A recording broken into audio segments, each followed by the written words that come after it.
नमस्कार सबाइके स्वागत। আপনারা দেখছেন smart kitchen by Krishna Das Adhikari আর আমি বানাচ্ছি আজ হোয়াইট পাস্তা। তো দেখতে থাকুন আমার এই রেসিপিটা কেমন করে বানিয়েছি, কি কি দিয়েছি। অবশ্যই ভালো লাগবে, একবার পুরোটা রেসিপি দেখতে থাকুন। তো চলুন আমি পুরোটা রেসিপি দেখাই আর আপনারা দেখে বানিয়ে ফেলুন। নিজেদের খেয়ে আর অপরকে খাইয়ে দেখুন, অবশ্যই ভালো লাগবে, অবশ্যই টেস্ট লাগবে। তো তাড়াতাড়ি বানান। জলটা গরম হচ্ছে, একটু নুন দিয়ে দিলাম, সামান্য একটু তেলও দিয়েছি আর মেকরনি পাস্তা এই বাটিটা এক বাটি দিয়েছি। এটা ভালো করে বয়েল হয়ে যাবে, একটু ঢাকাও দিয়ে দিচ্ছি। তো আমি একটু সেদ্ধ করে নেব, পুরোটা আমি ভিডিও দেখাতে গেলে অনেক বড় হয়ে যাবে। আর সেদ্ধ এটা নরম হয়ে গেলেই সেদ্ধ হয়ে গেল, আর একটু ফুলবেও। হয়ে গেছে এটা। আমি কড়া বসিয়ে দিচ্ছি। আমি নিয়েছি চিজ এটা আর আমুল বাটার। তারপরে এখন কড়াটা বসিয়েছি। আমি সামান্য একটু সাদা তেল দিলাম, কারণ জ্বলে যাবে না তো বাটারটা।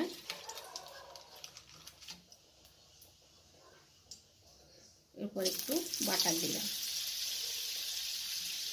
আর প্রথমেই আমি ব্রকলি, জুকুনি, যেটা ক্ষীরার মতো পাওয়া যায়, বিদেশি ক্ষীরা বলে, আর গাজর, এগুলো আমি একটু নাড়াচাড়া করে নেব।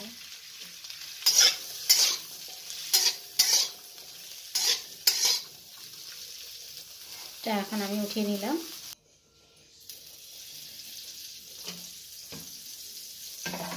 আবারও একটু দিয়ে আমি পাস্তাটাকে একটু নাড়াচাড়া করে নেব।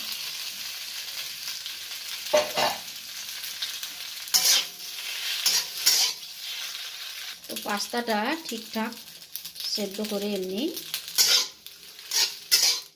অনেক বড় বড় হয়ে যাবে ফুলে, তাড়াতাড়ি সেদ্ধ করে নিতে হবে। তো এটা ভালো করে নাড়াচাড়া করে নিলাম। আবারও আমি একটু সাদা তেল দিয়েছি, কারণ মাখন জ্বলে যায়। এরপর দিলাম মাখন।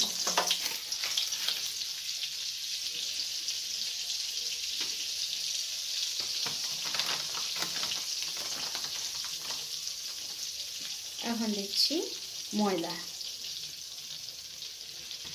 আর এটা আমি ধীরে ধীরে নাড়তে থাকবো।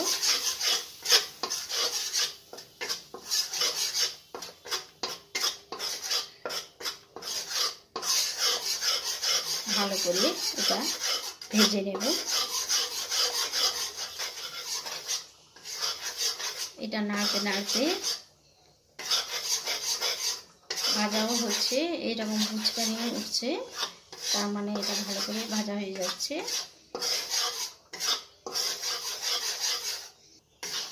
কালারটা লাল হয়ে আসছে, এখন দেখেই বুঝতে পারছেন বা যারা দেখছো, এখন কালারটা চেঞ্জ হয়ে গেছে। তো আমাকে যিনি শিখিয়েছেন বলেছেন এইটা লাল কালার, যার কাছ থেকে শিখেছি। আর উনি যদি আমাকে একটা লাইক করেন, আমি বুঝতে পারবো যে আমার এটা ঠিকঠাক হয়েছে ক্যারামেলের মতো। এখন আমি প্রথম ভিডিও ছাড়ছি, এটা আগে আমি ছাড়িনি, তাই জন্য ওনাকে আমি অনুরোধ করছি। আর এখন আমি দেব, গন্ধটা উঠেছে, এখন আমি ঢালছি। দুধটা গরম, আর এটাও ঢালার সঙ্গে সঙ্গে নাড়তেই হবে। আর নাড়তে নাড়তে এটা দুধটা পেতে যাবে। যখনই ফুল উঠবে তখন আমি সবজিগুলো দেবো। আমি এখন এটা নাড়তেই থাকবো, তবে ওটা যেন না পুড়ে এমনি দেখতে হবে। তো আমারটা পুড়ে নিয়ে আমি দেখালাম কেমন করে অবশ্যই যারা বানাবেন এরকম করেই বানাবেন। আর আমি এখন দিচ্ছি একটা ছোটো এলাচ, 3টে লবঙ্গ দিলাম। দেখতেই পাচ্ছেন এটা এলাচ আর 3খানা লবঙ্গ দেওয়া হয়েছে। এখন ফুট আসছে, আমি সবজিগুলো দিয়ে দেব। আর সবজিগুলো দিয়েও নাড়তে থাকবো ধীরে ধীরে, সবজিগুলো সেদ্ধ হবে।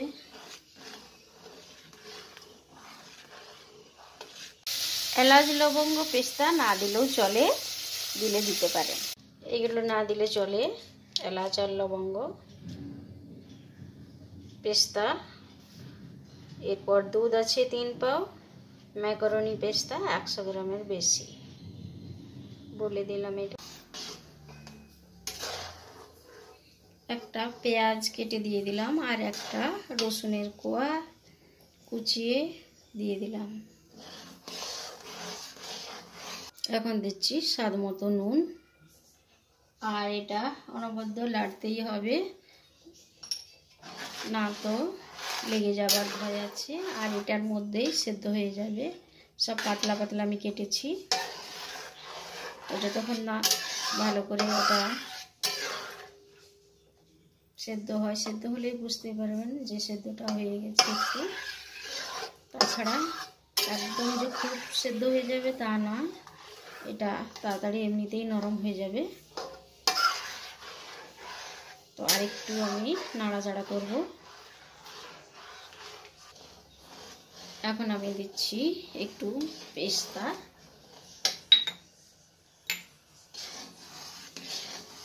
এখন আমার মনে হচ্ছে সবজিগুলো সব সেদ্ধ হয়ে গেছে। তো এরপর আমি দেব পাস্তাটা।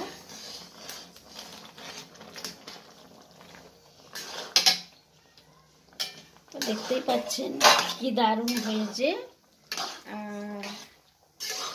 দেখলেই যে কোনো লোকের খেতে ইচ্ছা করবে, যারা পাস্তা মানে পছন্দ করে তাদের জন্য। তো রেডি হয়ে গেল ম্যাকারনি পাস্তা আর ম্যাকারনি হোয়াইট পাস্তা।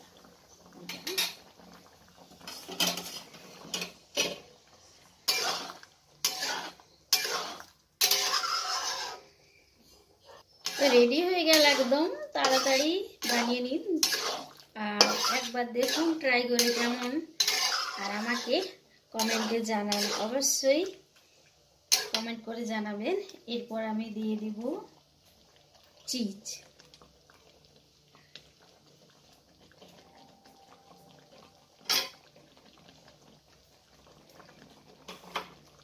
তো গ্যাসটা বন্ধ করে দিয়েছি। তো রেডি আজকের মতো, এতটা, টাটা বাই বাই। তো দেখুন কি দারুণ হয়েছে পাস্তাটা, দেখলেই খেতে ইচ্ছা করবে, লোভনীয়, এত সুন্দর আর এত ভালো টেস্ট। একবার বানিয়ে দেখুন, দেখেই বুঝতে পারবেন কত ভালো টেস্ট আর কি ভালো রান্না। তো অনুরোধ করছি অবশ্যই বানান আর খান আর সবাইকে খাওয়ান। তো দেখেই বুঝতে পাচ্ছেন ফাটাফাটি রান্না।